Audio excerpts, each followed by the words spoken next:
இந்தியாவில் புதிய புதிய கண்டுபிடிப்புகளை கண்டுபிடிப்பாளர்களுக்கு காப்புரிமை கொடுக்காமல் பணத்தை வாங்கி அதுக்கு கண்டுபிடிக்காதவர்களுடைய பெயரை பதிஞ்சு அனுப்பி மோசடி பண்ண வழக்கு. இது போன்ற காரியத்தை இந்தியாவில் பேட்டன் ரைட் ஆஃபீஸர் இப்படிப்பட்ட முத்திரையை அரசாங்க முத்திரையை வச்சு ஏமாற்றுவது தான் தவறு.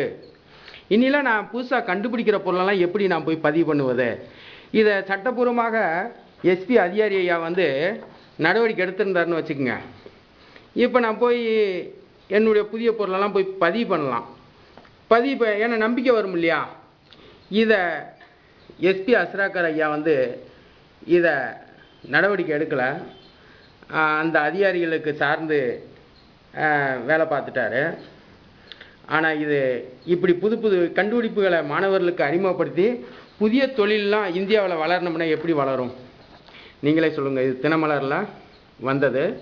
எஸ்பி அஸ்ராக்கர் ஐயா அவர் எப்படி செயல்பட்டிருக்காரு அப்படின்றதெல்லாம் இதை இன்னும் ஒரு டேக்கில் தெளிவாக எடுத்து போகிறேன். நான் அதை கண்டுபிடிப்பை பற்றி பேசுகிறேன். இது ஹிந்து பத்திரிக்கையில் வெளிவந்தது சார். அதில் இதை தெளிவாக படிங்க. இதில் டிராயிங்கெல்லாம் எப்படி வரையணும்னுலாம் போட்டிருக்காங்க. படிக்காதவர்கள்லாம் தெரிஞ்சுக்கணுன்றக்காக இதெல்லாம் கொஞ்சம் கவனித்து பாருங்கள். இன்னொரு டேக்கில் தெளிவாக எடுத்து போடுறேன். அதெல்லாம் தெளிவாக பார்த்து மாணவர்களே, படிக்காத மக்களுகளே, புதிய கண்டுபிடிப்புகளை இப்போ பார்த்தீங்கன்னா இதை நம்ம சுவிட்ச் போட்டுருவோம். இப்போ ஃபேன் போடுறேன். ஃபேன் போட்டேன். ஓகே, 4 பக்கம் ரொட்டேஷன் ஆகும். அப்போ 4 பக்கம் ரொட்டேஷன் ஆகுது. ரொட்டேஷன் ஆகுதா? அப்போ அதை பார்த்துட்டு இருக்கோம். கீழே லைட் லேம்ப்லாம் வச்சிருக்கிறோம். இப்போ நம்ம பார்த்துக்கிட்டு இருக்கும்போது இது புதிய அறிவியல். புதிய அறிவியல் என்று வாயிலெல்லாம் நான் பேசலை சார். தமிழக அரசு உண்மையிலே இந்தியாவில் சட்ட ஒழுங்கு கெடவில்லை என்றால் தருமபுரியில் மிகப்பெரிய ஒரு கண்டுபிடிப்பாளனுடைய ஒரு பாமரனை ஏமாற்றியிருக்கிறார்கள். இதற்கு அரசாங்கமும் போலீஸ் அதிகாரியும் பேட்டன் ரைட் ஆஃபீஸரும் போர்ச்சேரி நடந்திருக்குது. இதைத்தான் நான்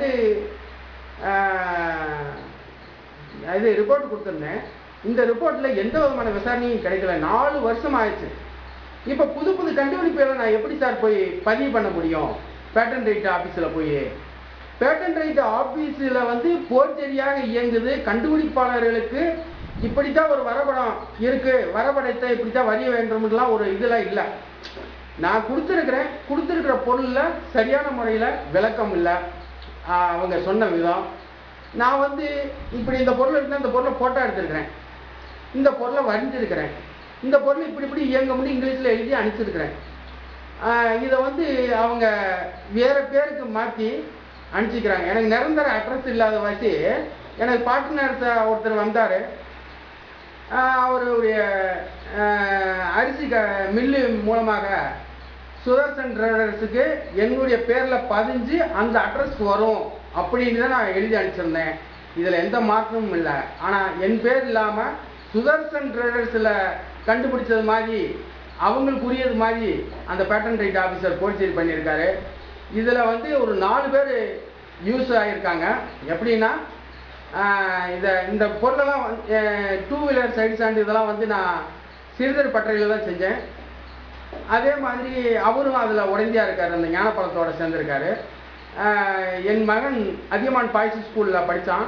தொழிற்கல்வி ஆசிரியர் மாதேஷ் என்னுடைய சன்னை அந்த நான் வரைகிறத அந்த வரைபடத்தெல்லாம் எடுத்து போய் அவர்கிட்ட கொடுத்துருக்கான். அந்த மெமரி கார்டு ஒவ்வொரு இயக்கத்தையும் எப்படி அப்படின்ட்டு எடுத்து வச்சிருந்த அந்த மெமரி கார்டெல்லாம் கொண்டு போய் கொடுத்துட்டான். நானும் பார்ட்னர்ஸும் பேசினேன். பார்த்தீங்களா, பொருளும் பணமும் உன்னுடையது, என்னுடையது கண்டுபிடிப்பு மட்டும் அப்படின்னு தான் நாங்கள் சொல்லி இது பண்ணியிருந்தோம். பேட்டன் ரைட்லேருந்து என் பேரில் பதிஞ்சு உங்கள் அட்ரஸ்க்கு வரும். அதற்கு பிறகு உங்கள் வக்கீலும் என்னுடைய வக்கீலும் பேசி அதுக்கு பிறகு எவ்வளோ அமௌண்ட் போடுறோம் என்னன்றதெல்லாம் டீட்டெயில்ஸ் பேசிக்கலாம் அப்படின்னு சொல்லி தான் நான் ஒவ்வொரு முறையும் காசு வாங்கும்போது அவர் பேங்கில் கூட போய் போட முடியாது, எனக்கு டைம் இல்லைன்னு வேறு. சரி கொடுங்க, நானே போய் பேங்கில் போட்டுறேன்னு பேங்கில் போட்டு தான் நான் வரவு செலவு பண்ணியிருக்கிறேன். எனக்கு 2 லட்ச ரூபா வரைக்கும் கொடுத்துருக்காரு. நான் எழுதி வேற கொடுத்துருக்கிறேன். என்னைய மோசடி பண்ணியிருக்காரு 2 லட்சத்தை கொடுத்துட்டு. இதை வந்து அரசாங்கத்திடம் காவல்துறை அதிகாரிகிட்ட போய் புகார் செய்தேன், எஸ்பி அஸ்ராகர் ஐயாட்ட. அது நடவடிக்கை எடுக்க முடியாது, அவங்களாம் திருடர் இல்லை, நீ தான் போய் பதிஞ்சிட்டு வந்துட்டேன்றாங்க. இது வந்து தீர விசாரிக்காமல் குற்றப்பிரிவிலும் விசாரிக்கல. அப்புறமா நான் முதலமைச்சர் தனிப்பிரிவுக்கு அனுப்பிச்சிருந்தேன். முதலமைச்சர் தனிப்பிரிவுலேருந்து B1ல் விசாரித்து மறுபடியும் எஃப்ஐஆரும் கொடுக்கல. இப்போ திருப்பி நீ ஏதாலும் இது மனு எழுதி அனுப்பிச்சாக்கும் முதலமைச்சர் தனிப்பிரிவுக்கு, நீ தான் சிக்கலில் மாட்டிக்கிடுவா அப்படின்லாம் மிரட்டிட்டாங்க. போலீஸ் அதிகாரியை வந்து பாமரர்களுக்கு உரிய பாதுகாப்பு கொடுக்கல. இருக்கப்பட்டவங்ககிட்ட பாமரர்கிட்ட இருக்கிற புடுங்கி இருக்கப்பட்டவங்ககிட்ட கொடுத்துட்டு நாங்கள் சும்மா இருக்க சொல்கிறாங்க. இதெல்லாம் நியாயமா? இயக்கத்தை பாருங்கள். இந்தியாவில் ஏதாவது ஒரு கடையில் ஒரு டேபிள் ஃபேனு 4 பக்கம் ரொட்டேஷன் ஆகிற மாதிரி சுற்றுற மாதிரி நீங்கள் என்னைக்காலும் பார்த்துருக்கீங்களா? பாருங்கள், இது நான் நின்றுக்கிட்டே காற்று வாங்குற மாதிரி. ஒரு மாணவர் கேட்டிருந்தார், என்ன சார் சிறுசாக இருக்கும்போது இதில் லைட்லாம் இருக்கான்னு கேட்டார். இதில் லைட்லாம் பண்ணியிருக்கோம் பாருங்கள். லைட்டு 4 பக்கமும் படிக்கணும், 4 பக்கமும் படிக்கிற மாதிரி இதெல்லாம் அமைச்சிருக்கலாம். அப்போ ஒரு டேபிள் ஃபேனை வந்து உட்காந்து செய்கிறது மாதிரியாகவும் நின்றுட்டு செய்கிற மாதிரி, அதே மாதிரி இதில் வந்து செல்ஃபோன் டேபிள் மேட்டாகவும் மாற்றலாம். அப்படிலாம் நான் புதுசாக ரெடி பண்ணிக்கிட்டு இருக்கேன் சார். இதை வந்து இந்தியாவிலே முதல் முறையாக இந்தியாவில் சட்ட ஒழுங்கு கெட்டுருச்சு என்பதற்கு உதாரணம் என்னென்னா, கலைஞர் ஆட்சியில் எனக்கு லோன் கொடுக்கலன்னு தான் சொன்னேன். துக்ளக் பத்திரிகையில் அதை பற்றி எழுதியிருந்தாங்க. எனக்கு வெளிநாட்டில் இருந்தெல்லாம் நிதி கிடச்சிது சார். வெளிநாட்டிலேருந்து டொனேஷன் கிடச்சி அந்த வருவாயிலெல்லாம் நான் தயார் பண்ணி அறிவை வளர்த்து நான் இந்த மாதிரி பொருளெல்லாம் கண்டுபிடிச்சிருந்தேன் சார். இப்போ இந்த ஜெயலலிதா அம்மா ஆட்சியில் என்னுடைய பொருளை அவங்க கட்சிக்காரருக்கு பிடிங்கிட்டாரு, எழுதி வாங்கி ஏமாற்றி. அதுக்கு சுவாசா ஆளுங்கட்சி செயல்படுறாங்க. இதை வந்து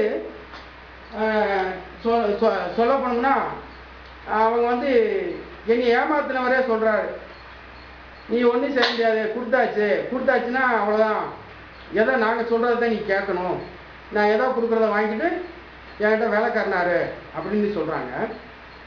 உலகத்தில் இந்தியா முன்னேறாததுக்கு காரணம் என்னென்னா, கண்டுபிடிப்பாளர்களுடைய கடை வாங்கி கண்டுபிடிச்சு அந்த பொருளை பேட்டன் ரைட்டு போய் பதிவு பண்ணணும்னு நான் இங்கேருந்து ஆதாரப்பூர்வமாக எழுதி அனுப்புகிறேன்.